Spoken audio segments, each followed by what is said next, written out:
Stop creating evil villains. Make them the hero of their own story. The mirror of conviction.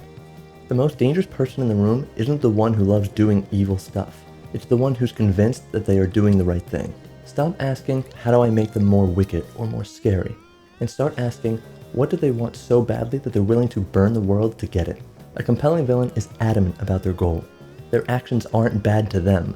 They're simply the necessary cost for a future that they are willing to pay. If the villain believes in their cause down to the marrow of their bones, their actions will feel logical and inevitable to the players instead of forced for the story.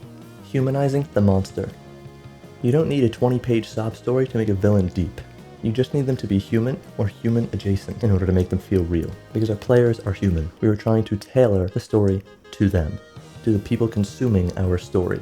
Contradictions are key. Even a tyrant might love his son or be a patron of the arts. Where is your villain just?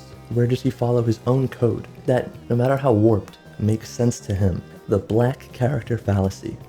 Don't treat your villain as a different species of character. Give them the same depth, flaws, desires as your PCs. The reason why your PCs feel real is because they're being played by real people who are flawed, who contradict themselves. That is what makes D&D and TTRPGs spring to life. Identify a catalyst or a turning point for this character. It doesn't have to be tragic, but it has to be the moment that this character decided to veer off his original path and go bad as we see it. The moment that causes the "this is the only way" moment. Depth versus darkness. Before you drop your big bad into a session, run them through these 3 filters to ensure they aren't one note. 1. What is the specific action the world sees as evil, and how does the villain justify that same action as necessary? 2.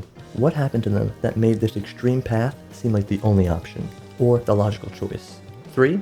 Why do they keep going when the players start winning? It shouldn't be because they're the villain.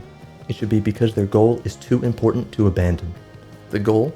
If your players ever stop mid-combat or mid-monologue or anything and start to think, wait, maybe he has a point, you've won. Thank you so much for watching this video. If you enjoyed, leave a like and subscribe. If not, sorry.